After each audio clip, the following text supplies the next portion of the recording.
A história de Henry VII, ou como destruir a Inglaterra com 6 esposas maravilhosas e um grande e bonito ego.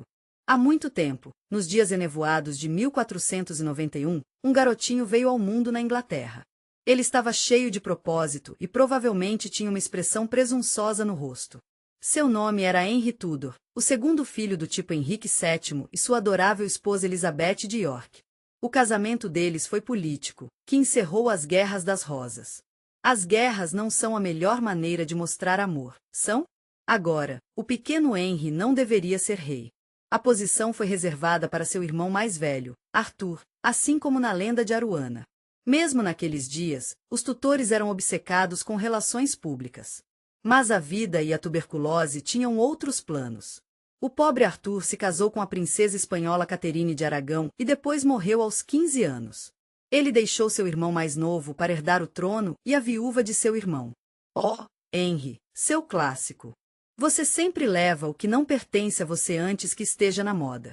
Vamos levar nosso tempo e conhecer o jovem Henry I.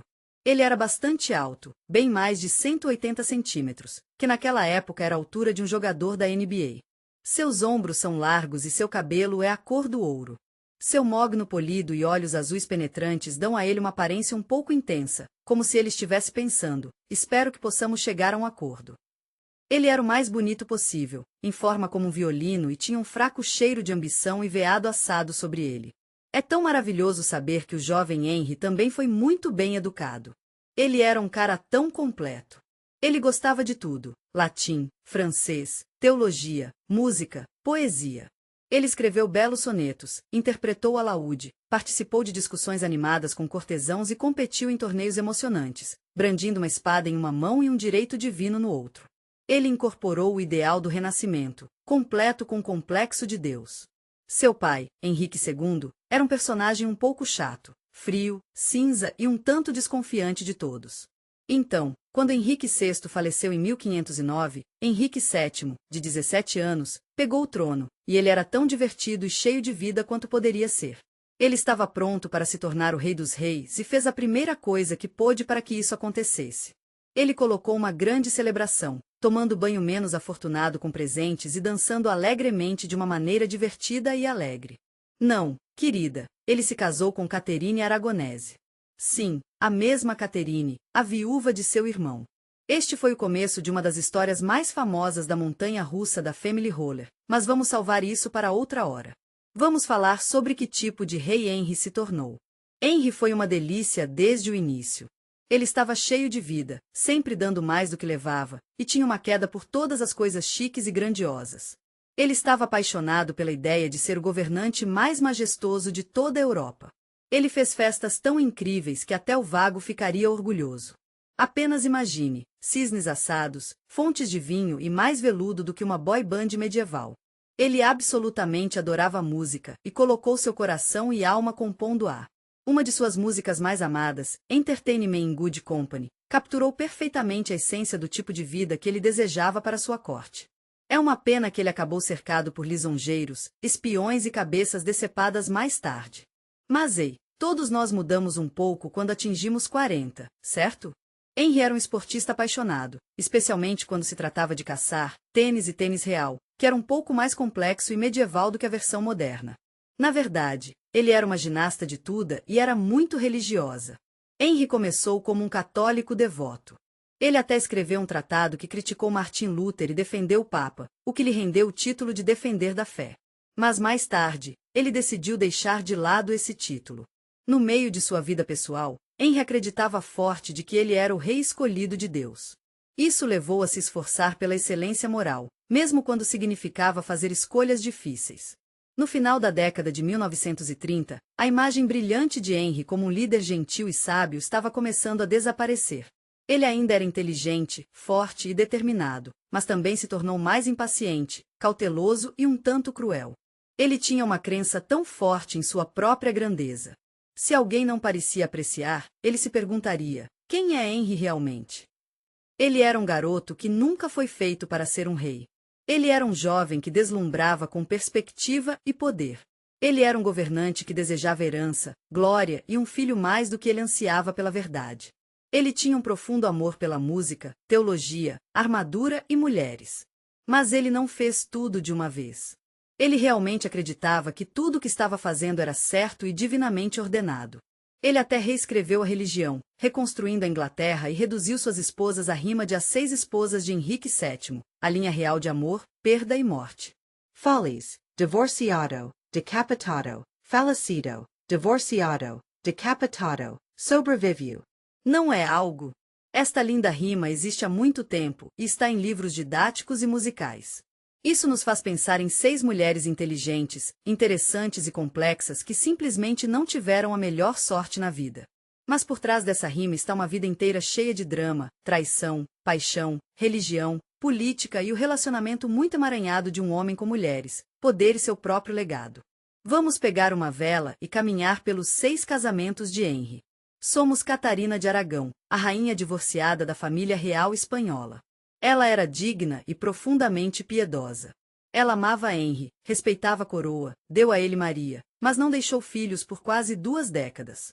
Ela era uma rainha gentil e digna, mas Henry sentiu que sua idade e seu orgulho estavam atrapalhando.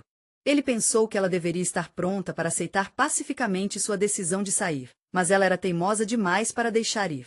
Ele teve uma briga com o Papa, criou a Igreja Anglicana e depois decidiu se afastar dela. Devo dizer que a maneira como os 2 lados agiam não tiveram preço. É com muita tristeza que devo informar que Amberrin foi decapitado. Anne era uma mulher inteligente, atrevida e ambiciosa, mas não seria uma durão. Ela era gentil demais para ser amante de alguém. Ela realmente queria a coroa, e ela conseguiu. Mas, você sabe o que?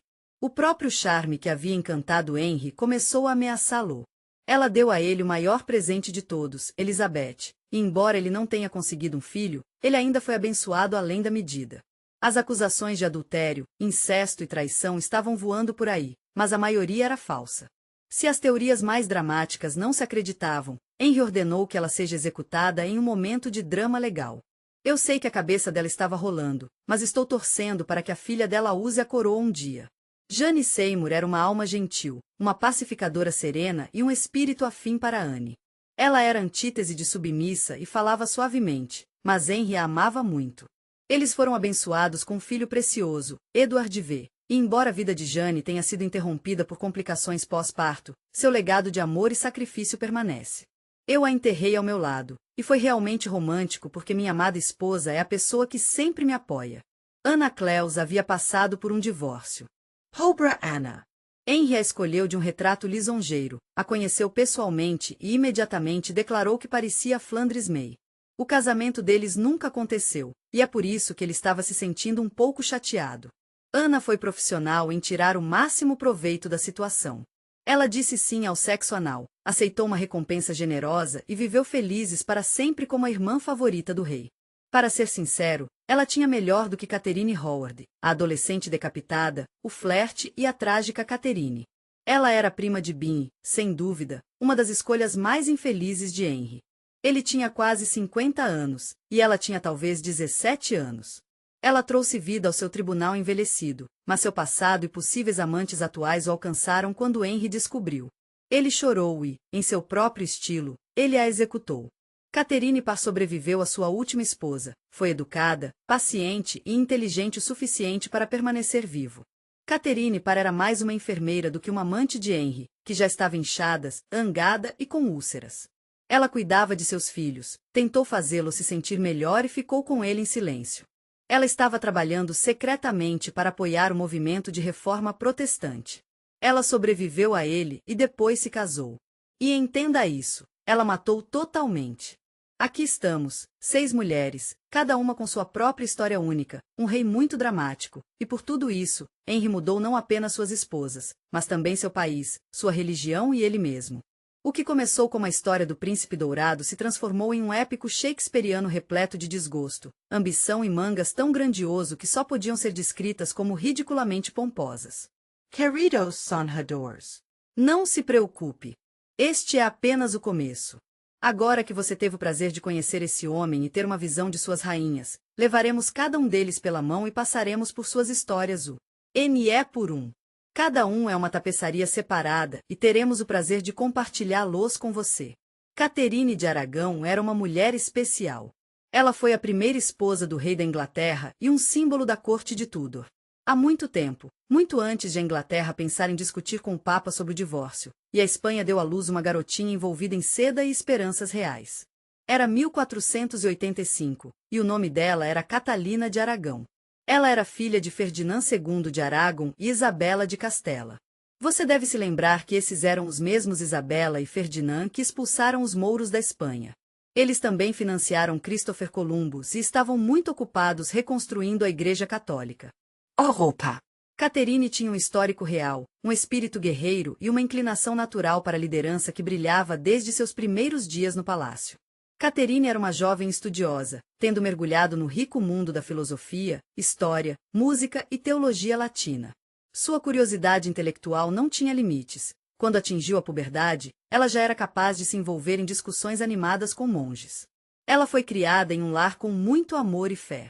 A Espanha estava no modo de cruzada total na época, e a pobre Caterine era tão jovem e impressionável.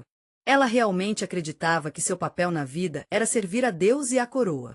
Não estou tentando me gabar, mas ela era fluente em latim, um piloto incrível, uma costureira talentosa, uma linda dançarina e uma guerreira de oração dedicada, e ela fez tudo isso antes do jantar.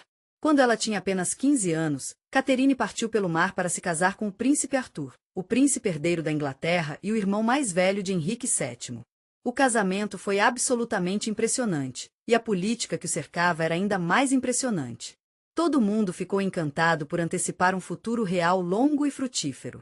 Mas, infelizmente, Arthur faleceu 5 meses depois. Estou me perguntando se era a comida, o clima ou o fato de serem apenas adolescentes que tiveram que começar sua jornada política de repente. Podemos nunca ter certeza, mas o que sabemos é que Caterine foi viúva e acabou em um país frio. Ela disse que o casamento nunca foi consumado e não podemos culpá-la por isso. Essa frase moldou sua vida de tantas maneiras maravilhosas. Após a morte de Arthur, a pobre Caterine se viu em uma situação difícil. Ela ainda era uma princesa, mas também sentiu que não tinha um futuro claro. Seu trabalho estava no ar e sua reputação estava em jogo. Por 7 anos, ela viveu uma vida de relativa obscuridade. Durante esse período, ela esperou pacientemente o destino e a burocracia real decidirem seu futuro. Então, como se por alguma intervenção divina, o encantador príncipe ruivo Henry chegou ao local. Quando o amado Henrique VII faleceu, o jovem e promissor Henrique VII entrou no trono na tenra idade de 17 anos. Uma das primeiras coisas que ele fez como king foi se casar com Caterine, que era 5 anos mais velha, muito inteligente, impressionante e teve um casamento espanhol sofisticado. Foi tão adorável ver o quanto ele a amava. Eles foram um casal de ouro da Inglaterra por um tempo, e foi uma verdadeira alegria assistir.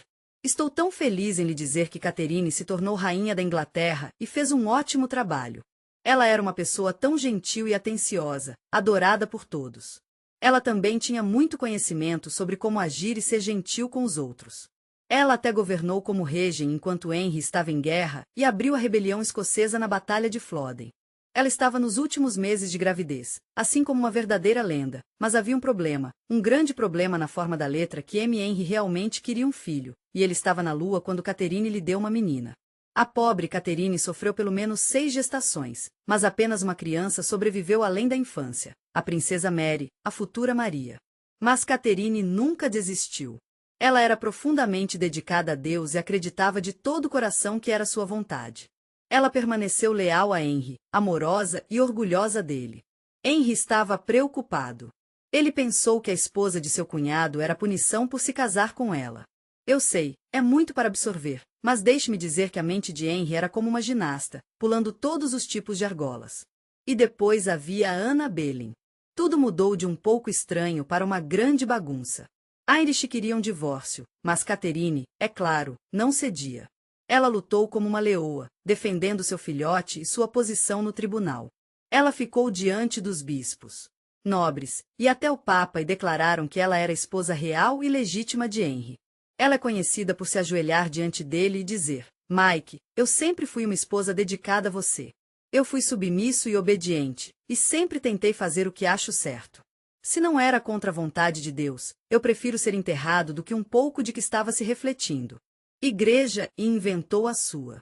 Catherine foi enviada para longe do tribunal, que deve ter sido muito difícil para ela. Ela perdeu o título e foi separada de sua filha.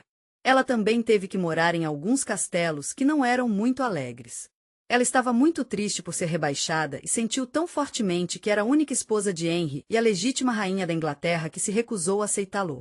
Ela faleceu pacificamente em 1536 aos 50 anos. Embora estivesse sozinha, ela nunca quebrou. Quando seu coração foi examinado mais tarde, foi enegrecido. Alguns sussurraram por ter sido envenenada, mas eu prefiro pensar que estava apenas transbordando de tristeza.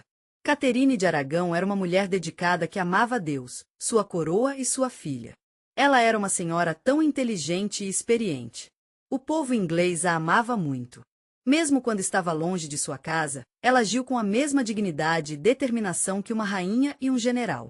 Ela perdeu a coroa e o marido, mas nunca perdeu a dignidade. Como sua filha Mary, uma vez que ela subir no trono, a linhagem de Catherine brilhará novamente, mesmo que por pouco tempo. Cravado de amor e destruído pelo poder, Mãe Catherine e sua família encontram paz e força nos próximos dias. Era uma vez, no final do século XV, na bela paisagem verde do condado de Kent, vivia uma família cuja ambição era quase tão grande quanto a linhagem real que eles pretendiam em primeiro lugar. Tina, uma menina chamada Anne Boleyn, nasceu. O ano exato de seu nascimento ainda está em discussão. Alguns dizem que ela nasceu em 1501, enquanto outros pensam que era 1507. É difícil saber exatamente quando ela nasceu. Alguns dizem 1501, outros dizem 1507. Tenho certeza de que você concorda que essa criança crescerá para ser uma mulher que mudará o reino da Inglaterra.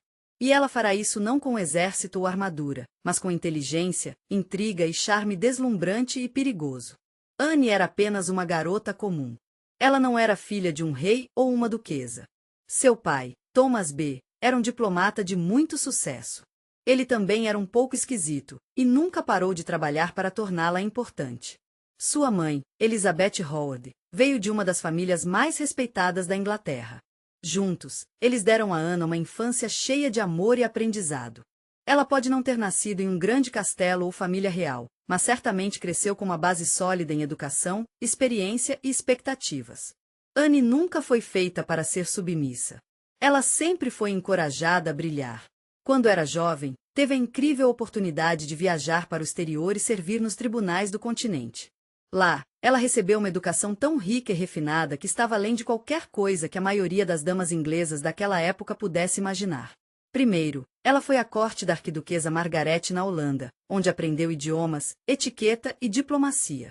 Então, ela foi para a França para servir a rainha Claude, a esposa do rei Francis I. Foi lá que Anne realmente floresceu. Ela mergulhou na moda francesa, na arte do flerte do palácio e nos ideais da Renascença.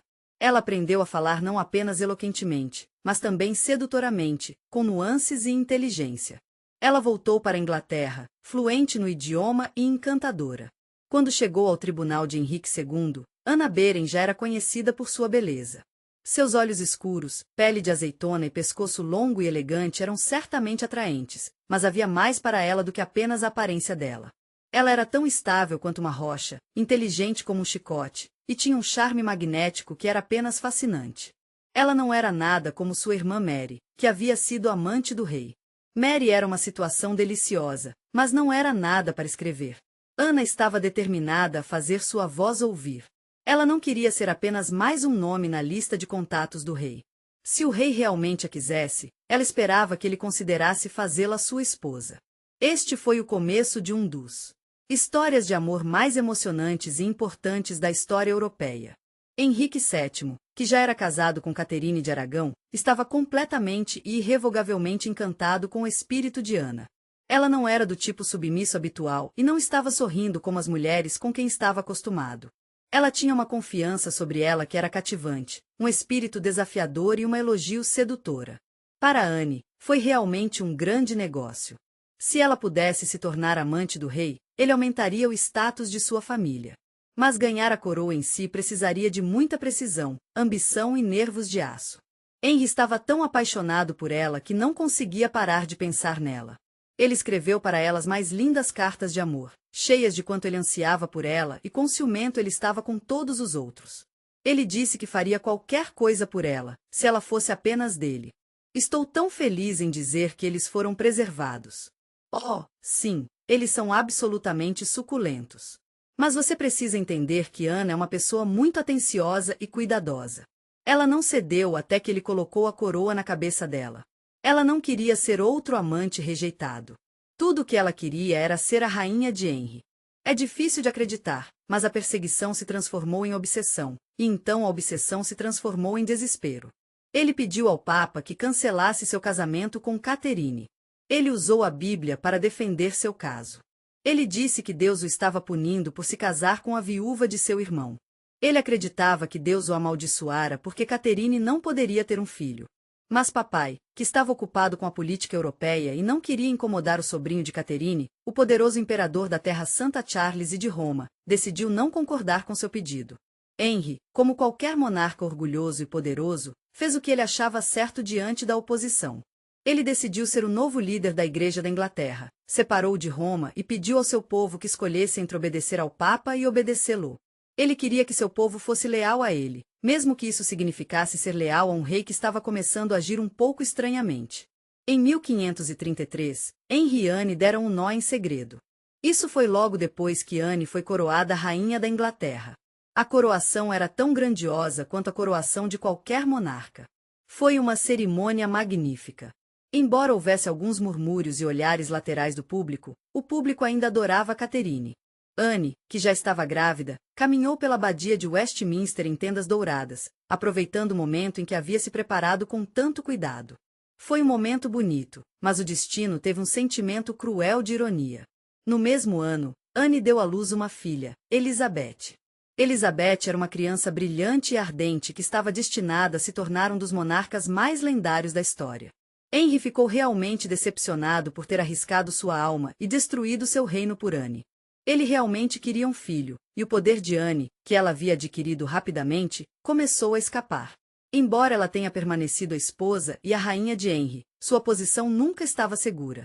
Ela fez muitos inimigos na corte porque estava confiante demais, poderosa demais e muito parecida com o próprio rei à sua maneira.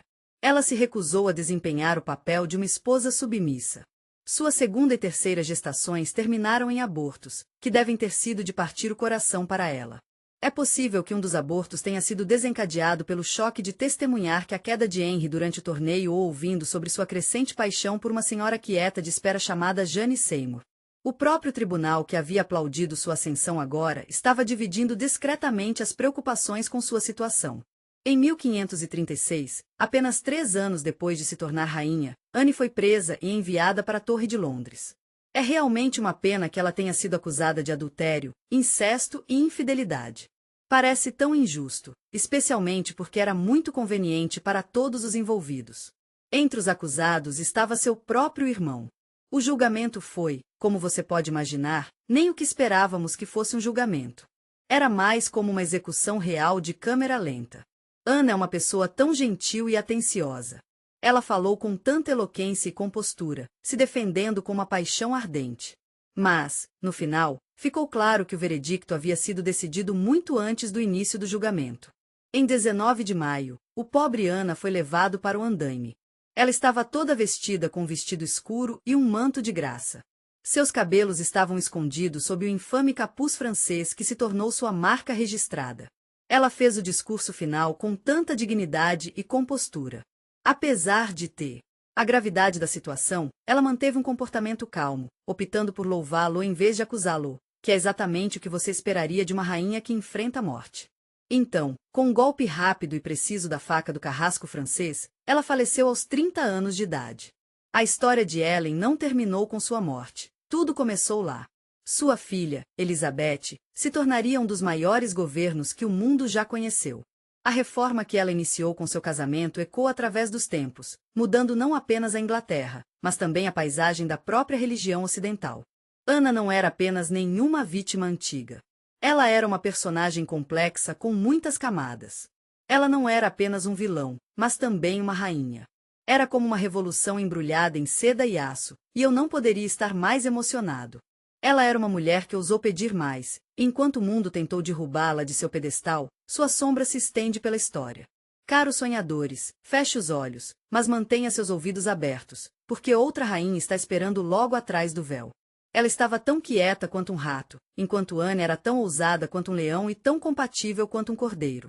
Aos olhos do rei, foi ela quem lhe deu o que ele queria mais do que amor ou lealdade, um filho de Jane Seymour, a rainha tranquila que havia dado à Inglaterra seu precioso príncipe. Em um mundo agarrado pelo ego, ambição e um jogo de xadrez perpétuo de alta política, ela era como uma lufada de ar fresco. Jane Seymour é lembrada não por sua ousadia, mas por sua força silenciosa.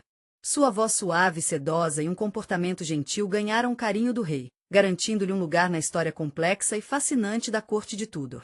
Ela pode não ter sido a mais bonita, a mais inteligente ou a mais escandalosa das sedutoras, mas tinha seu próprio charme. Ela pode não ter sido uma revolucionária como Anne Boleyn ou uma força real como Catherine Aragon, mas era algo muito especial na comitiva de Henry V. Ela era uma pessoa muito calma e atenciosa. Ela era inteligente o suficiente para sobreviver por pelo menos um tempo. Jane nasceu por volta de 1508 no Wolf Hall, em Wiltshire. Ela veio de uma família aristocrática antiga e respeitada, embora sua família fosse muito menos ambiciosa e menos ostensiva que os Boleyn. Seu pai, Sir John Seymour, era um servo leal de Henry por muitos anos, e sua mãe, Margaret Wentworth, era conhecida por sua sabedoria gentil e espiritual. Jane é uma das crianças. Ela foi criada em uma família que valorizava a disciplina, a obediência e a modéstia. Esses valores foram instilados nela desde muito jovem, e ela os aprendeu bem. Ela pode não ter sido a mais bem educada, mas tinha seus próprios pontos fortes. Ao contrário de Ana, que era fluente em francês, latim e sarcasmo, ela tinha uma maneira diferente de se expressar. Jane tinha alguns talentos que realmente se destacaram, especialmente suas habilidades em bordado, música e limpeza. Mas você sabe o que? Na corte real, ela tinha algo ainda mais poderoso do que suas habilidades. Ela entendeu o poder do silêncio. Jane era uma boa ouvinte. Ela estava sempre pronta para acenar com a cabeça de acordo. Ela podia nadar por quartos perigosos sem deixar um rastro. Nos salões traiçoeiros da corte de Henry, isso a deixou perfeitamente mortal na torrada de canela mais delicada do gênero. Jane teve a incrível oportunidade de servir como uma dama de espera para a rainha Catarina de Aragon e mais tarde Anne Boleyn. Esse papel deu a ela um assento na primeira fila da vida dessas duas rainhas notáveis, testemunhando sua ascensão e queda. Ela viu Catherine rejeitar após décadas de lealdade e viu a ascensão meteórica de Anne ao poder desmoronar sob o peso de gestações perdidas, mudar de ventos políticos e a crescente desilusão de Henry. E Jane esperou com tanta gentileza que Anne bravamente lutou por sua coroa. Jane sempre teve muito cuidado para ficar perto o suficiente do rei. Ela o deixou notá-la, mas ela não o deixou caçá-la. Ela nunca discutiu ou exigiu nada. Em vez disso, ela ofereceu a Henry algo que ele realmente não tinha há anos: paz, simplicidade e promessa de um novo começo. Alguns dizem que ela desempenhou o papel de uma jovem que era um pouco ingênua, atuando e aceitando os presentes de Henry, mas não querendo ser sua amante, a menos que ele a fizesse sua esposa. Algumas pessoas dizem que ela era apenas um peão em um jogo que seus irmãos ambiciosos Edward e Thomas Seymour haviam criado para ela. Eles viram suas mãos pálidas como a chave para ajudá-la a subir através das fileiras de poder. Não importa o que seja realmente. Aconteceu, uma coisa é certa: Henry se apaixonou profundamente por Ana. Mas quando sua sorte começou a mudar, especialmente após seu último aborto em janeiro de 1536, a estrela de Jane começou a subir. Em maio daquele ano, Anne Boleyn foi executada sob acusações que ainda estão hoje. Historiadores e dramaturgos têm uma visão diferente da história. Apenas 11 dias depois, a bela união de Henry e Jane foi celebrada em uma cerimônia emocionante. Sem avós, sem período da manhã, apenas uma rápida virada do túmulo de uma rainha para a sepultura de outra rainha para a sala de casamento de uma rainha. A rainha Jane Seymour era uma lufada de ar fresco em comparação com Anne Boleyn. Ela era tão gentil quanto um gatinho e cuidadoso com a política. Ela trouxe a ordem de volta à corte real, trouxe de volta muitos dos costumes e cortesãos que haviam sido exilados sob Anne e trabalhou nos bastidores para reunir Henry e sua filha Mary de volta. Henry já havia declarado ilegítimo de Mary após se divorciar de Catarina de Aragão. Jane era uma pessoa atenciosa. Ela não era de falar o tempo todo, mas sabia quando falar e quando ficar quieto. A única vez que ela falou com Henry, pedindo retorno dos mosteiros católicos e se manifestando contra os maus tratos de rebeldes religiosos durante a peregrinação Graça, ele teria dito que deveria se lembrar do que aconteceu com a última rainha. No outono de 1537, após mais de um ano de gravidez, luta e pressão crescente, Jane Seymour deu à luz o que Henry havia considerado o verdadeiro objetivo do casamento, um herdeiro masculino saudável e legítimo. A criança foi nomeada Edward.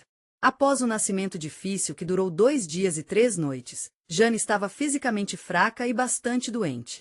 O nascimento foi recebido com celebrações nacionais, mas foi uma provação muito difícil. Em toda a Inglaterra, o alegre som de sinos tocando encheu o ar, enquanto as fogueiras eram iluminadas e as pessoas dançavam nas ruas, unidas no espírito de celebração. Depois de anos de casamento, desgosto e caos político, Henrique VII finalmente conseguiu um filho. Jane conseguiu tudo pela primeira vez em sua vida: a coroa, a lealdade do rei e a criança que não tornou fácil uma rainha, mas também a mãe do futuro da Inglaterra. Mas, você sabe como é. Destino, sendo a provocação que é, tinha outras ideias. Apenas 12 dias depois, a pobre Jane Seymour faleceu, provavelmente da febre puerperal, uma infecção desagradável e muitas vezes mortal que pode vir após o parto. Sua morte deixou a corte em um estado de luto profundo. Até Henry, que geralmente não eram para mostrar suas emoções, era profundamente afetado. Ele usava preto por vários meses, não se casou por vários anos e declarou que Jane era sua verdadeira esposa. Ela foi a única que lhe deu o que ele sempre quis. Quando o fim dele finalmente chegou, ele pediu para ser enterrado ao lado dela. Jane Seymour foi uma rainha de curta duração, reinando por apenas 17 meses. Durante seu breve período no trono, ela conseguiu evitar escândalos, vergonha ou tumultos. Ela não precisou mudar sua religião, escrever cartas apaixonadas ou se preocupar em estar em perigo. Mas ela fez algo que nenhuma outra esposa de Henrique VII poderia fazer. Ela deu à luz um filho, ficou famosa e poderosa e morreu antes que o rei pudesse ficar zangado com ela. A história se lembra dela como silenciosa, modesta e até chata, mas há um segredo em seu silêncio. Cercado por leões rosnados e falcões gritando, Jane Seymour era uma cisne graciosa, ilusória e foi muito cedo. Itepiu, querido sonhador, enquanto as sombras se prolongam e os ecos da canção de ninar reverberam através dos corredores, outra figura aparece na porta do tempo. Ela não usa uma coroa, mas tem um sorriso conhecedor e uma sensação aguda de tempo. Ela veio com um retrato que a fez parecer adorável e saiu com uma pensão que a fez se sentir uma rainha. Mas, infelizmente, ela acabou sem cabeça. Trahan tem uma história fascinante para contar. Ele fala sobre uma rainha que sabia quando deixá-lo. Ela era uma mulher que se casou com o homem mais perigoso da Inglaterra. No entanto, ela de alguma forma conseguiu deixar mais rico, seguro e com melhor portfólio de propriedades do que a maioria das pessoas poderosas de hoje. Deixe-me contar como começou nossa história. Não estava no movimentado e encantador pátio inglês que você poderia esperar. Em vez disso, começou a cidade pacífica e bem gerenciada de Cleaves, localizada no que chamamos de Alemanha agora, do outro lado do canal do pátio inglês. Isso foi no início do século XVI. O jovem Anna, nascido em 1515, foi levantado longe das histórias escandalosas do Dinastia Tudor. Um dia, essas histórias se tornariam sua história. Ana não era uma real, mas ela era uma aristocrata. Ela era filha de João III, Duque de Cleaves e Maria Uber, os líderes gentis e dedicados de uma comunidade conhecida por sua fé, humildade, vamos ser reais, um foco na praticidade sobre o glamour. Educar suas meninas em Cleaves não era dominar danças sofisticadas ou aprender flerte francês. Eles certamente eram bem educados, no entanto. No ambiente doméstico mais tradicional e disciplinado, onde costura, música e caminhada sem tropeçar nas saias longas eram foco, a atmosfera provavelmente era bem diferente do animado e divertido pátio inglês, onde todo olhar e sorriso poderia fazer parte de um jogo lúdico. Ana teve uma educação muito boa. Ela foi criada em um ambiente que valorizava a calma, a modéstia e a simplicidade. Por um tempo, ela provavelmente imaginou que sua vida seria como a de sua terra natal, ordenada, respeitada e livre do tesouro. Surpreendentemente, do outro lado do mar, o rei Henrique VIII estava mais uma vez procurando uma esposa, e o nome de Anne havia acabado de ser selecionado em 1539. Henry havia passado por muita coisa. Ele era 3 vezes viúvo, Catarina de Aragão havia sido divorciada e exilada, e a vida de Belem foi interrompida. A doce Jane, da pobre Jane Seymour, morreu tragicamente depois de dar à luz um filho tão esperado. Agora, aos quase 50 anos, Henry estava solteiro, um pouco mal-humorado e também cada vez mais festivamente rechonchudo. Ele ainda era forte e perigoso, mas seu espelho não refletia mais o príncipe dourado do passado. Enquanto isso, a Europa era uma panela de pressão política. A pobre Inglaterra estava se afastando da Roma católica e precisava de aliados protestantes. O Duque de Cleves parecia um ótimo parceiro porque ele era um protestante e sua localização era realmente conveniente. Fiquei surpreso ao descobrir que ele tinha uma filha solteira. Um tratado foi proposto e o tópico do casamento foi discutido. Henry, que é sempre romântico e um pouco romântico de coração, queria ter certeza de que estava pronto para se comprometer antes de assinar qualquer tratado real. Hans Olin chega ao palco, um artista talentoso e um pouco de problemas. Foi solicitado a Colin que pintasse um retrato de Anna, que era a imagem oficial e lisonjeira de uma jovem calma, com cabelos finos, feições e vestidos ricos. Heinrich viu a pintura final e ficou imediatamente encantada. Ela é uma beleza de verdade, ele provavelmente disse, limpando a gordura do peru do queixo. Vamos fazer isso, meu amigo. Anna, por sua vez, não tinha noção sobre o que estava se metendo. Em janeiro de 1540, as adoráveis Cleves e Anne chegaram à Inglaterra. O tribunal era uma colmeia de atividade. Henry estava acima da lua. Ele havia planejado uma surpresa. Por que melhor maneira de conhecer sua futura esposa do que emboscá-la disfarçada, como o primeiro personagem da peça de Shakespeare? As coisas não foram tão planejadas quando Henry entrou em suas câmaras, agindo como um estranho amigável, porque, você sabe, Henry adorava jogos de interpretação de papéis. Anna, que foi criada em um ambiente muito tradicional e adequado, onde esse comportamento era considerado bastante inaceitável, respondeu com a máxima bondade: minha querida, posso perguntar sobre o seu nome e o objetivo do seu toque sobre minha pessoa? Henry sentiu um senso de humildade ao enfrentar a situação, e isso deixou-se sentindo um pouco baixo. Não se preocupe, ele pensou. Ele tinha certeza de que o retrato o havia enganado. Ele teria se referido a ela como Marjoram Flemish em particular, o que foi um pouco mal. Provavelmente tinha mais a ver com seus próprios sentimentos do que a aparência dela. A maioria das pessoas concorda que Anne era bastante bonita, mesmo que seu estilo não fosse tão sofisticado quanto o de Henry. Ela não era de jogar com lisonja ou coquetaria, e para um homem como Heinrich, isso era quase impensável.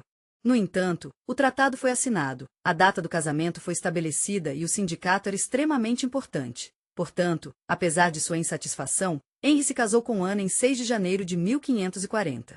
Lamento dizer que o casamento não foi o sucesso que poderia ter sido. Henry disse que não era capaz de realizar a cerimônia de casamento, e estava realmente triste com isso. Ele disse que não se sentia atraído pela ideia de fazê-lo. Alguns historiadores sugerem que sua saúde pode ter sido o motivo. Ele estava lidando com uma úlcera, mudanças de humor e a triste realidade de que ele não era tão popular quanto costumava ser. Anna provavelmente estava se sentindo um pouco intrigada e confusa.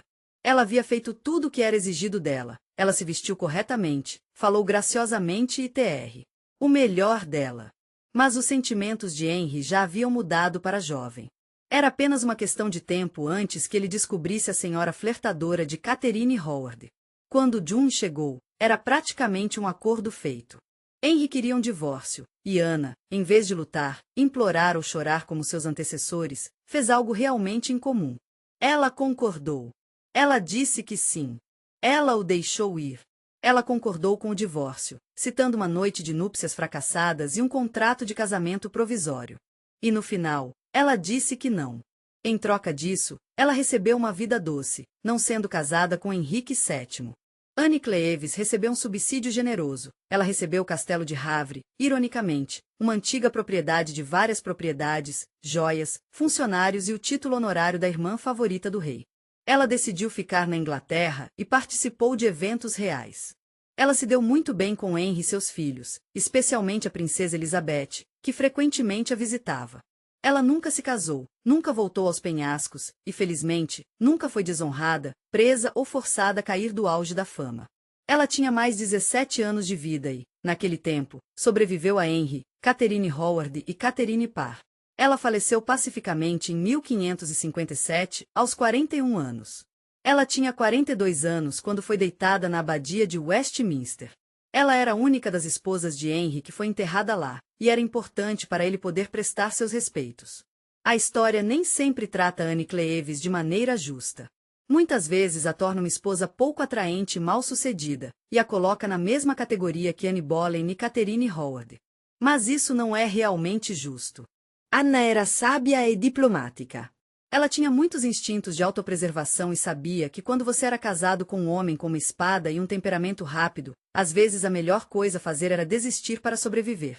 Henry queria uma esposa que era mais do que apenas um rosto bonito. Ele queria alguém que pudesse pensar por si mesma, alguém que pudesse manter a cabeça e o dinheiro dela. Acima de tudo, ele queria alguém que pudesse manter a paz. Agora, querido sonhador, enquanto as velas queimam e o ar engrossa com segredos, a próxima rainha espera nas sombras.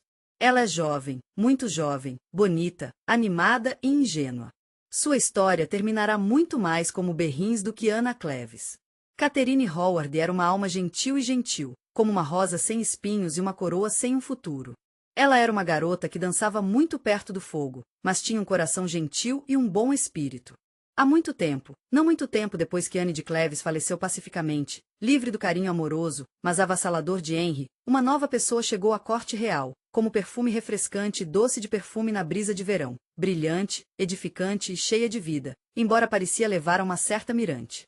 O nome dela era Catherine Howard, e ela era apenas uma jovem quando chamou a atenção de um rei que tinha idade suficiente para ser seu avô e perigoso o suficiente para ser seu carrasco.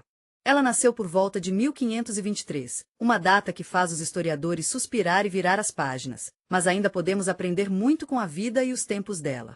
Catherine era prima da infame Ana Berens, que, em retrospectiva, provavelmente deveria ter sido acompanhada por um aviso.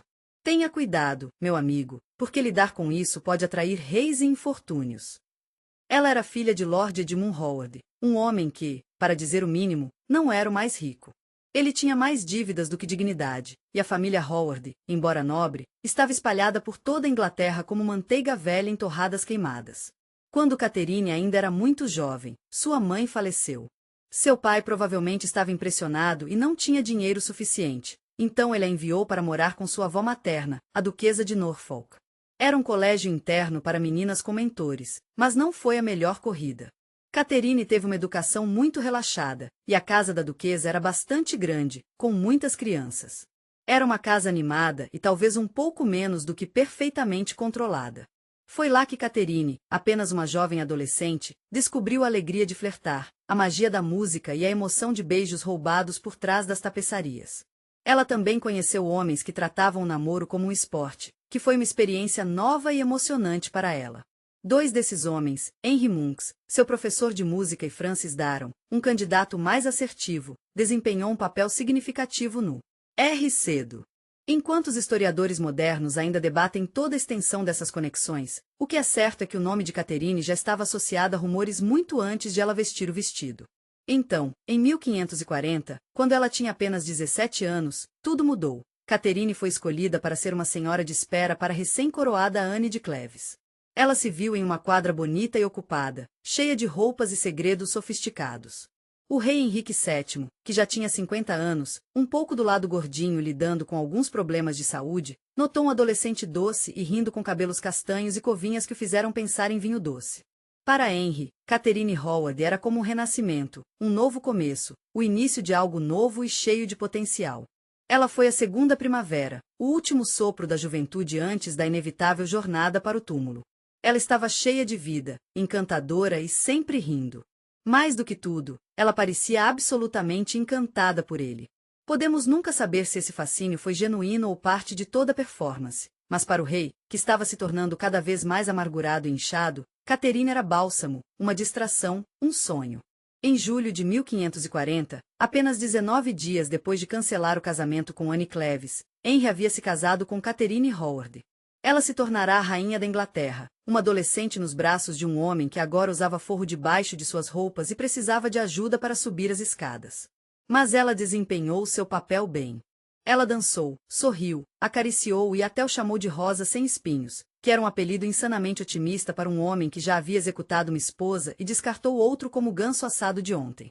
Por um tempo, Catherine Shore usava as joias como se fosse real. Foi feito apenas para ela, e ela fez festas. Ela abraçou a música e trouxe de volta o brilho jovem do reinado inicial de Henry. Mas em um tribunal onde os sussurros eram a norma e os segredos eram armas, as sombras de seu passado começaram a se mexer. Estou curioso, caro leitor, quando exatamente Catherine se acostumou ao seu papel? Bem, deixe-me contar uma história. Foi quando Francis Daron, o que ela teve um romance adolescente tumultuado, chegou à corte real. Ele estava em uma missão de escalar a escada social e subir ao poder. É difícil dizer se ela lhe deu a posição porque estava assustada, apaixonada ou se estava sendo controlada. De qualquer maneira, sua presença foi um grande erro, ainda mais perigoso do que Catherine começando um novo romance com Thomas K. Pepper, o Palácio Chamberlain. Ele era jovem, bonito e perto de Henry.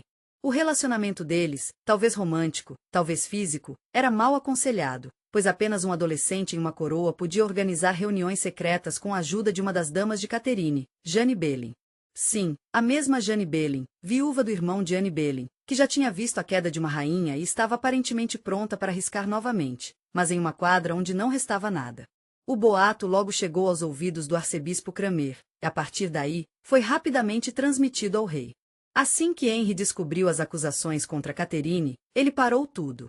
Ele a amava, ou pelo menos ele amava a maneira como ela o fez sentir. Ela o fez se sentir jovem de novo, e ele realmente adorou isso. Ele foi realmente afetado pela traição, seja real ou apenas algo que ele ouviu falar. Isso o atingiu como um machado no coração. Ele estava com muita dor e sentiu-se tão zangado. Ele não queria vê-la ou acreditar no que havia acontecido. Ele pediu provas imediatamente, e, quando conseguiu, cartas de testemunho e confissões, sua tristeza se transformou em raiva, como costumava fazer. Pobre Catherine. Ela foi despojada de seu título, confinada às suas câmaras e, eventualmente, presa na abadia de Sion. Ela entrou em pânico, mas Imbin conheceu sua morte com uma calma estranha. Catherine se abriu, implorando por misericórdia e gritando de medo. Quando lhe disseram que ela seria executada, ela perdeu a paciência e ficou temporariamente brava. Ela pediu que um quarteirão fosse trazido para ela para poder praticar colocando a cabeça nele. Ela tinha apenas 18 anos quando Catherine Howard foi levada para a Torre de Londres em 13 de fevereiro de 1542. Ela usava um lindo vestido de veludo preto, e seu cabelo estava em um estilo descontraído e solto. Ela ficou limpa, fez suas orações e depois colocou a cabeça no quarteirão, juntando-se à longa lista de mulheres que se apaixonaram pelo homem errado na hora errada. A história de Catherine Howard é de partir o coração, não apenas por causa de como terminou, Ut também por causa do pouco tempo que ela deixou para viver. Ela não era um esquema ou uma sedutora com grande plano. Ela era uma criança jogada em uma cova de leões, pornografia nas mãos de famílias poderosas e uma garota cujo charme se transformou em uma sentença de morte. Ela não era perfeita, mas nunca estava realmente pronta. Sim, ela cometeu erros, mas também trouxe tanta alegria para a pessoa que era tão difícil de agradar. Ela riu, dançou e amava com todo o coração, mesmo quando as paredes se fecharam ao seu redor. Ela é frequentemente lembrada como uma tola, mas acho que ela merece ser lembrada como um ser humano. Agora, querido sonhador, enquanto o palácio brilha e os corredores ficam em silêncio, há outra rainha esperando para ser ouvida. Ela era uma pessoa tão inteligente e gentil, e finalmente foi a última esposa a se casar. Eu sobrevivi a ele. Catherine, a rainha que adorava ler, evitou habilmente as lâminas e enterrou amorosamente o marido. Algumas mulheres apenas nascem para serem rainhas. Outros se tornam rainhas porque são tão inteligentes, fortes e organizados. Catherine era uma senhora. Ela foi a sexta e a última esposa de Henrique VII, e foi definitivamente uma das últimas. Ela não chegou ao tribunal com olhos cansados e grandes sonhos de um romance real. Quando Henry bateu em sua porta, Catherine já havia experimentado muito. Ela passou por 2 casamentos, uma praga e várias revoluções religiosas. Ela tinha muitas razões para não se envolver com um homem conhecido por resolver problemas familiares com um machado, mas fez isso de qualquer maneira porque sabia que esse querido sonhador era o único que poderia ajudá-la. Esta é uma história de amor, mas também é um guia de sobrevivência. Catherine Parry nasceu em 1512. Seu pai, Thomas Parry, era um cortesão e amigo íntimo de Henrique VII. Sim, aquele Henry. Ele teve uma vida difícil. Sua mãe, Mademoiselle Green, era uma dama de espera para Catarina de Aragão. Mademoiselle Green passou para a filha não apenas as habilidades cortês, mas também uma profunda admiração por dignidade e força. A jovem Catherine um dia incorporaria essas qualidades, ao contrário de algumas das outras esposas de Henry. Catherine teve um começo difícil na vida. Ela não tinha muito dinheiro e perdeu a educação.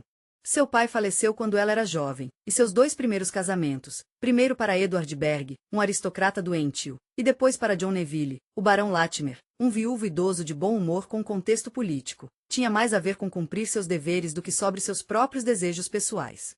Ela dedicou anos de vida a cuidar da fazenda, assumindo amorosamente o papel de uma madrasta, coraçando bravamente as tempestades do conflito e, com uma determinação silenciosa, tornando-se uma das mulheres mais instruídas do mundo.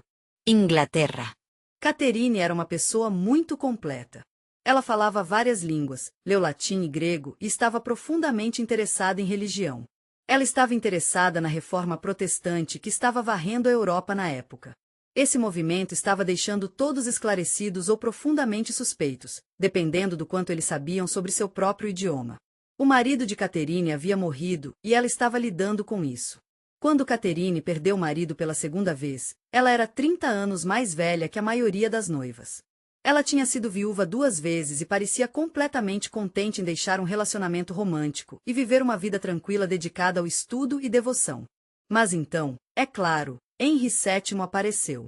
Henry era um jovem de 15 anos. Ele estava um pouco do lado gordinho e tinha tendência de estar sob o tempo. Ele também estava um pouco preocupado. Além disso, ele teve um caso ruim de gota, o que tornou muito difícil para ele andar. Ele cheirava algo engraçado vindo de seus pés, e eles eram bem quentes. Mas ele era o rei da Inglaterra. E quando ele decidiu que queria algo ou alguém, ele foi atrás de tudo o que tinha. Aqui está o que Henry notou sobre Catherine. Sua bondade, inteligência e autocontrole eram todos verdadeiramente admiráveis. E, para seu desgosto, ele também notou a beleza dela, que, de todas as contas, era calma e graciosa. Ela era alta, justa e digna, em vez de dramaticamente bonita. Para resumir, ela não estava planejando fazer birras, fazer esquemas ou pedir uma revolução depois de 5 outras esposas, o que parecia uma ótima ideia. Mas aqui está a coisa. Catherine não tinha certeza de se casar com ele. Ela teve seu coração colocado em outra pessoa, e que alguém era Thomas Seymour. Ele era um nobre inteligente. Um que trabalhava no palácio, e ele também era irmão do falecido Jane Seymour. Não tenho certeza, mas acho que os guardiões eram um sistema fechado, não é? Quando o rei propôs, mesmo que fosse um pouco escorrendo e parecia intimidador, você disse sim. Em 1543, Catherine Parr se tornou a rainha da Inglaterra. A vida da rainha Catherine foi um pouco complicada. Ela era casada com um monarca que não era a pessoa mais fácil de trabalhar, mas ainda encontrou uma maneira de ajudar a criar seus 3 filhos sobreviventes, Mary, Elizabeth e Edward. É incrível que ela tenha sido capaz de fazer isso, especialmente porque cada um de seus filhos tinha origens religiosas e destinos políticos muito diferentes. Ela também trabalhou duro para reunir a família real. Ela se certificou de que Henry e suas filhas, que não deveriam estar no trono, foram incluídas. O tribunal de Catherine era um oásis sereno e intelectual. Ela fez amizade com algumas das mentes mais brilhantes de seu tempo, incluindo estudiosos, poetas e teólogos. É tão maravilhoso saber que ela até escreveu e publicou livros. Tenho certeza de que foi uma grande conquista para qualquer rainha da Inglaterra. Suas orações ou meditações mais famosas eram um best-seller da época, que em Tudor Inglaterra significava que elas não eram apenas proibidas e queimadas imediatamente, mas seu interesse pela reforma protestante logo atraiu suspeitas. Catherine era uma verdadeira rebelde. Ela leu livros que estavam fora dos limites, apresentou pensadores reformistas e até argumentou teologia com Henry. Foi um jogo perigoso, especialmente porque Henry tinha um histórico de transformar desacordos teológicos em execuções públicas. Henry teve suas dúvidas sobre Catherine, e parece que outros compartilharam essa opinião. Os relatórios dizem que o mandado foi preparado para sua prisão, mas Catherine, exibindo incríveis instintos de inteligência e sobrevivência, foi ao rei. Ela se jogou nos pés inchados dele e disse que ela só havia discutido com ele para distraí-lo da dor e demonstrar sua lealdade. Heinrich se sentiu honrado e compreendido. Ele cancelou a prisão e ela morou. Catherine foi abençoada novamente. Apenas 4 anos após o casamento em 1547, Henrique VII faleceu. Ela era sua 6ª esposa, e estou muito feliz em dizer que ela era a única que sobreviveu a ele. Foi um alívio quando ela finalmente estava livre, mas, em vez de afundar na viuvez tranquila, Catherine fez algo incrível. Ela se casou abertamente para o amor. Alguns meses após a morte de Henry, ela se reuniu com Thomas Seymour, o homem encantador com quem ela queria se casar antes que o rei a levasse embora. Era para ser seu conto de fadas com um final feliz, mas a vida pode ser tão complicada. Thomas era um arame vivo com um grande coração. Ele era um espírito livre, vamos ser honestos, ele teve um pouco de dificuldade em manter as mãos em si mesmo quando se tratava de espionar adolescentes. Ele gostava tanto da jovem princesa Elizabeth, que morava com eles, que ele simplesmente não conseguia imaginar a vida sem ela. Foi uma situação muito difícil para Catherine. Ela passou tantos anos lidando com circunstâncias difíceis e descobriu que alguém em quem confiava a traiu. Foi realmente difícil para ela lidar. No entanto, ela deu à luz a filha de Thomas, seu único filho e, infelizmente, faleceu logo após seu nascimento em 1548. É possível que ela tenha morrido de febre puerperal, a mesma doença que afetou Jane Seymour antes dela. Ela tinha apenas 36 anos. Catherine Parr pode não ter sido a mais famosa das esposas de Henry, ou a mais trágica, ou mesmo a mais escandalosa, mas ela era definitivamente a mais forte. Ela era tão inteligente, tão gentil e tão paciente. Ela usou todas essas grandes qualidades para não apenas sobreviver, mas também para fazer a diferença e deixar um legado na Inglaterra que chegou muito além da coroa. Ela trouxe tanta paz para a família real, que foi realmente fraturada. Ela criou a futura rainha Elizabeth I e mostrou a ela as cordas do poder. Ela não precisava usar uma espada ou gritar. Ela teve seu coração partido, mas voltou, se levantou e se escolheu. E isso, meus amigos, é a história das 6 esposas de Henry. VII. 6 mulheres, 6 vidas, cada uma de sempre mudou por um homem que precisava de um filho, um legado e um amor que ele nunca merecia. Alguns foram rejeitados, outros foram destruídos, mas um sobreviveu a ele. E todos eles, queridos sonhadores, continuam vivendo nas páginas da história como rainhas, como sobreviventes, e como eco eterno de uma coroa que nunca ficou quieta. Agora, depois de todos os eventos dramáticos e o Br. Oaken Hearts of 6 Vives, é hora de encontrar a filha de um homem quebrado. Vamos mergulhar na vida de Mary Tudor, filho de um casamento que terminou no exílio. Ela testemunhou o colapso de seu mundo antes que pudesse entender o porquê. Ela foi a primeira rainha a governar a Inglaterra por conta própria, e a história tinha um relacionamento complicado com ela. Então, vamos colocar nosso cobertor de veludo real, respirar fundo e mergulhar em um conto de fadas cheio de tristeza, sobrevivência e paixão. Mary Tudor, a rainha com uma coroa de espinhos e um coração cheio de cinzas, já foi uma garotinha com cabelos avermelhados, mãos delicadas e olhos cheios de saudade. Muito antes de ser conhecida pelo nome que fez até mesmo estudantes se inscrever no livro do medo, Bloody Mary, ela era uma criança doce. Ela nasceu em 1516, a tão esperada filha do rei Henrique VIII e da rainha Caterine de Aragão. Embora ela não fosse a herdeira masculina que seu pai desejava, ela era profundamente amada por sua mãe, adorada pelos cortesãos, e pelo menos por um tempo, querida pelo próprio rei. Sua primeira infância estava cheia de amor, elegância e privilégio. A pequena Mary Tudor era uma garotinha muito especial. Ela era adorada por todos, e estava vestida de sedas. Ela também era muito bem educada, mais como um príncipe do que uma princesa. Henry a viu como o futuro de seu legado. Ele sabia que, se ela não pudesse ser rei, ela ainda poderia ser rainha. Ela poderia se casar, formar alianças e continuar a linha de Tudor. Ela era tão querida. Ela era espirituosa, charmosa e extremamente inteligente. Ela havia dominado latim, francês, música e teologia antes que a maioria das crianças aprendeu a escrever seus nomes. Mas o amor em Tudor Inglaterra nem sempre era uma coisa certa quando se tratava de estabilidade. Pobre Mary! Seu mundo estava à beira do colapso quando Henrique VII decidiu se divorciar de sua mãe, Catarina de Aragão. Tudo mudou para Maria. Ela tinha apenas 11 anos quando seu pai começou sua famosa busca por Ana Beren. Quando ela era adolescente, sua mãe havia sido enviada, seu título havia sido levado embora e ela foi separada de seu filho. Pobre Mary! Ela já foi a amada princesa da Inglaterra, mas depois foi declarada ilegítima. Ela foi rebaixada para Lady Mary e foi negado o direito de ver sua mãe. Além de todo o resto, ela também estava trabalhando na casa de sua nova meia-irmã Elizabeth. A pobre Elizabeth era filho do segundo casamento de Henry com uma adolescente que estava orgulhosa e devota, e ela estava com o coração partido. Não era apenas um rebaixamento, foi uma experiência muito difícil. Mesmo quando ela estava no exílio, Catherine realmente incentivou sua filha a se manter firme e não reconhecer Anne como rainha ou Elizabeth como legítimo herdeiro. Por muitos anos, Mary fez isso bravamente e persistentemente. Mas quando sua mãe morreu sozinha e desgraça em 1536, Mary perdeu a única pessoa que a protegeu de verdade. Ela estava tão triste e preocupada com a ira real que poderia enfrentar que foi forçada a assinar um documento renunciando a seus direitos ao trono e reconhecendo seu pai como supremo. O chefe da Igreja da Inglaterra é o reverendo.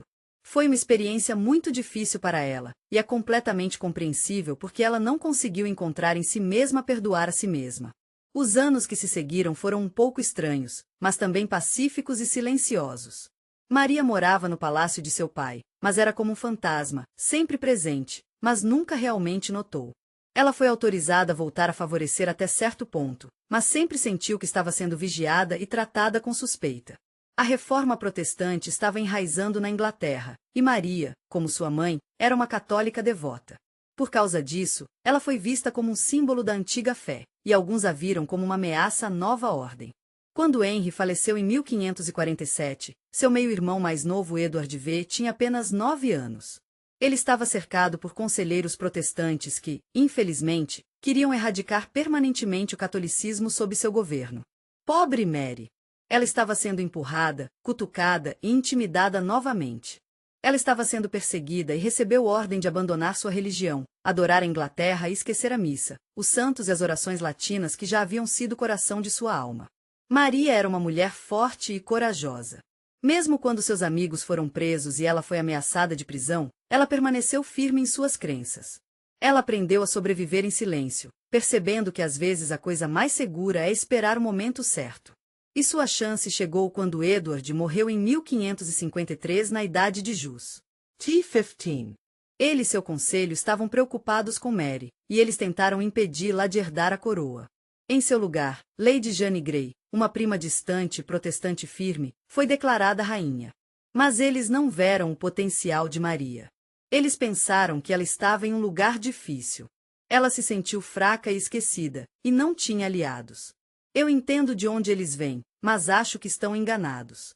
Mary, 37 anos, saiu de sua propriedade com banners voando, e a Inglaterra estava lá para ela. Ela teve o apoio do povo, dos nobres e de toda a sua família. Sua forte fé, sua linhagem real e sua dignidade inabalável inspiraram a revolução. O reinado de Lady Jane era curto, mas doce, durando apenas 9 dias. Maria entrou em Londres em meio a engarrafamentos altos, mas ela não deixou isso derrubá-la. Uma ovação de pé a cumprimentou.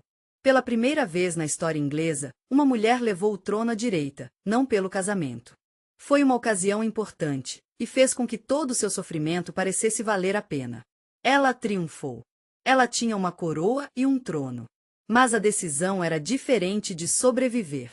Mesmo sendo rainha, Mary governava um reino que não se parecia mais com o mundo em que havia crescido. Ela era uma rainha católica em um país protestante, uma mulher governante no mundo de um homem. Embora ela desejasse paz e unidade, seu reinado logo desceu em suspeita, rebelião e desgraça.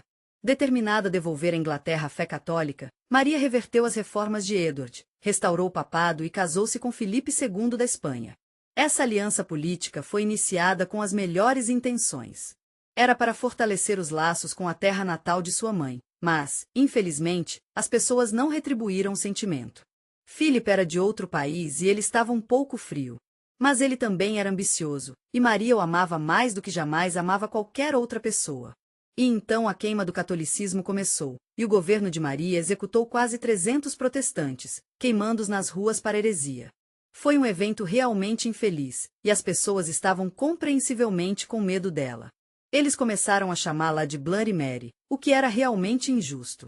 Maria era uma pessoa profundamente espiritual. Ela realmente acreditava no poder de salvar almas. Ela não era uma sádica, no entanto.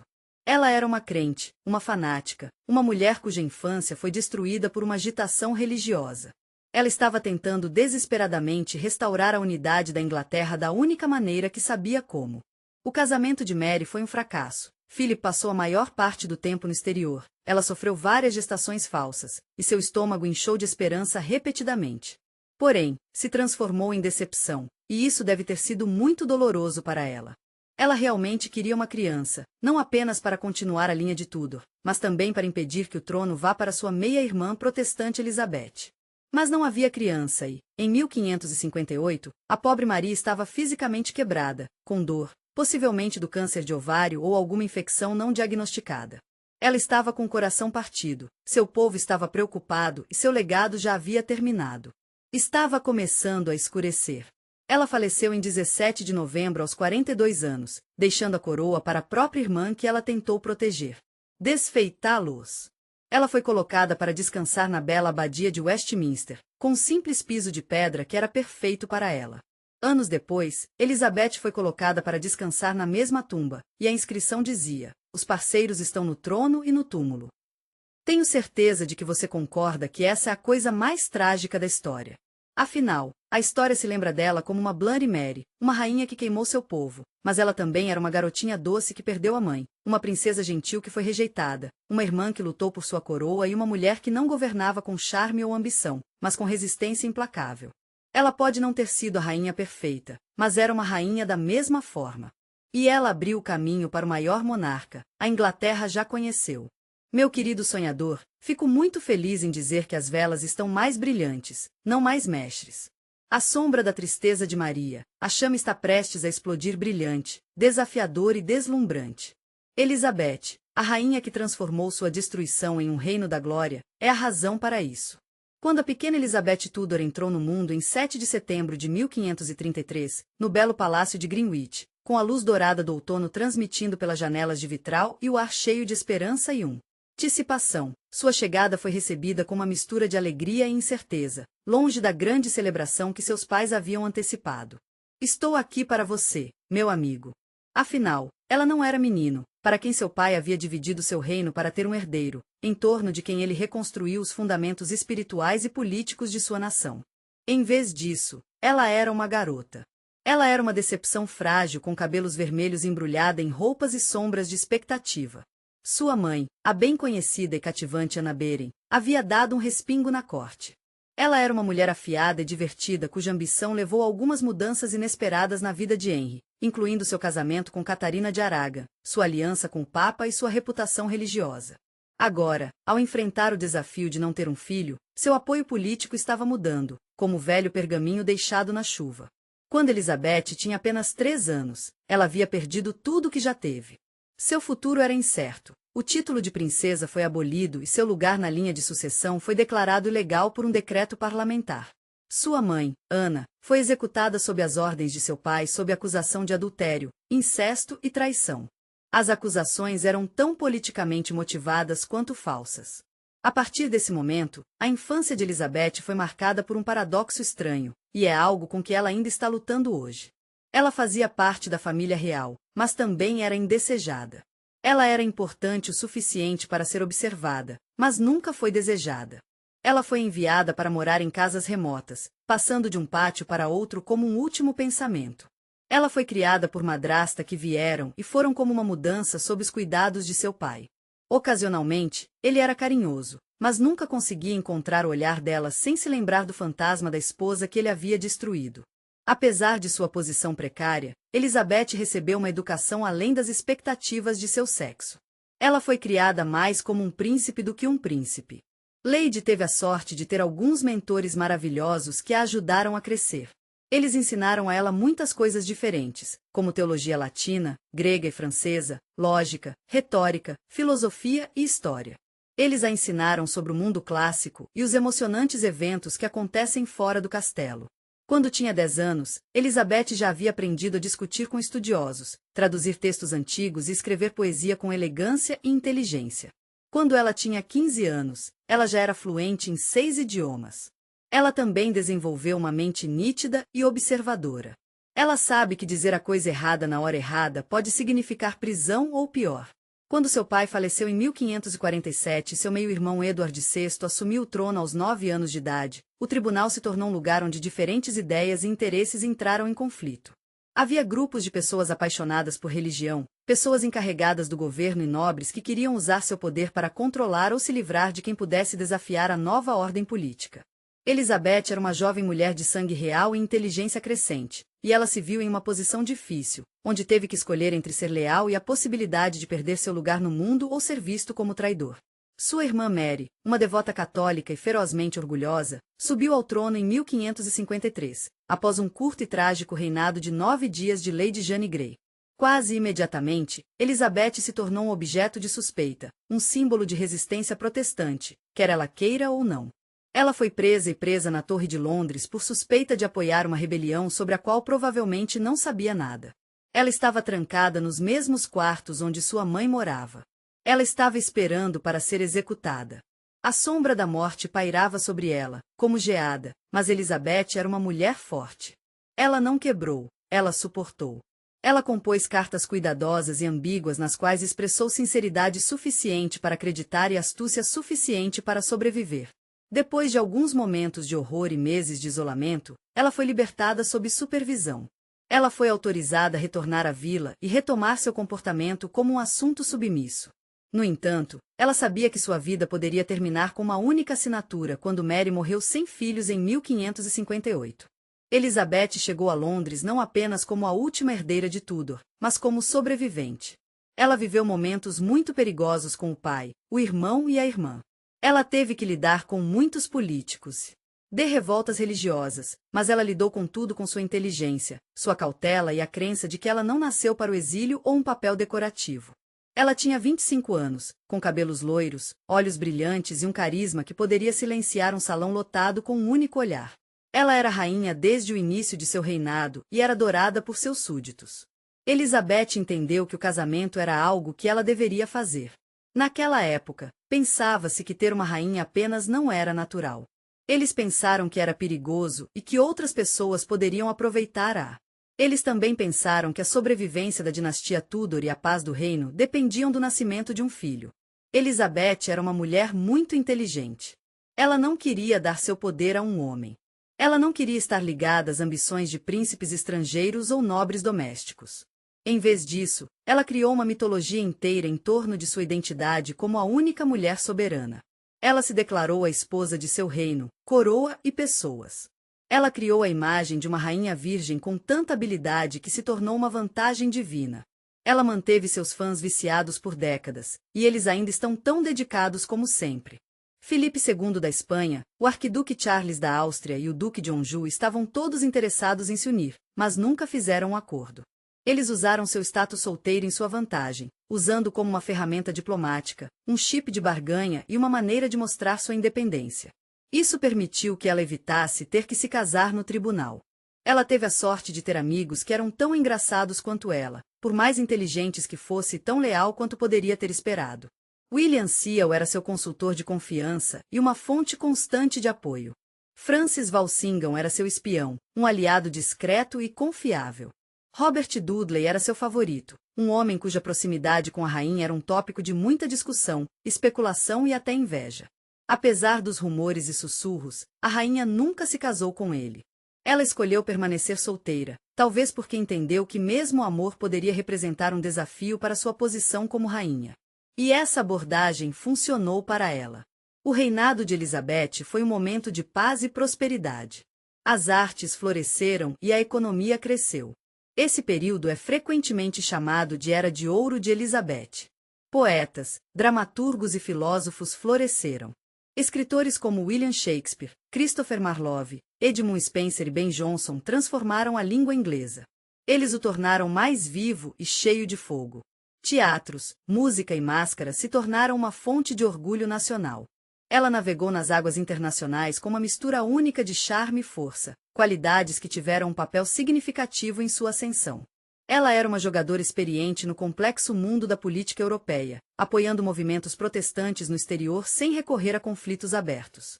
Ela também patrocinou exploradores como Francis Drake e Walter Raleigh, que enfrentaram novas terras e trouxeram riqueza e histórias de aventura de volta à Inglaterra.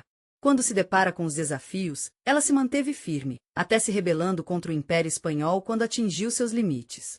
A armada partiu para a Inglaterra em 1588, com uma frota de navios projetados para esmagar seu governo e restaurar o poder do catolicismo. Elizabeth estava determinada a mantê-la fresca e vestir o peitoral. Ela foi às tropas em Tilbury e fez um dos discursos mais famosos da história da família real.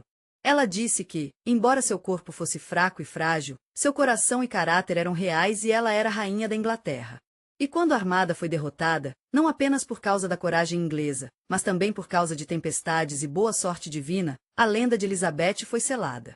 Com o passar do tempo, Elizabeth permaneceu uma mulher solteira, sem filhos e cada vez mais por conta própria. Seus velhos amigos estavam morrendo, seus favoritos estavam desaparecendo e seu trono estava seguro, mas seu coração estava ficando cada vez mais solitário. Ela usava uma coroa como armadura, seu rosto em pó e perucas altas uma espécie de teatro real, uma visão para distrair a fraqueza rastejante por baixo. Embora ela dançasse menos, riu menos e confiou menos do que nunca, ela nunca parou de governar. Ela faleceu pacificamente em 1600 aos 69 anos, tendo reinado por 44 anos. Ela era a última monarca da dinastia Tudor e talvez a maior. Ela não deixou muito impacto, mas certamente deixou sua marca. Elizabeth não era para ser uma rainha. Ela não nasceu para governar, ela nasceu Aesopiptment. A filha de uma mãe que caiu da graça e de um pai que ordenara sua morte, ela se transformou em Gloriana, Astria e a Rainha Virgem.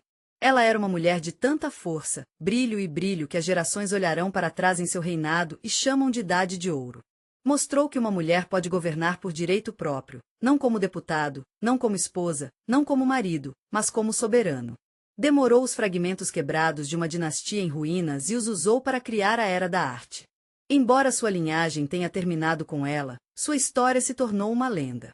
Então, querido sonhador, enquanto a chama da vela oscila no veludo da noite, vamos lembrar-se dela não apenas como uma rainha, não apenas como governante, mas como uma sobrevivente, uma mulher de vontade incrível e brilho infinito que mudou o mundo.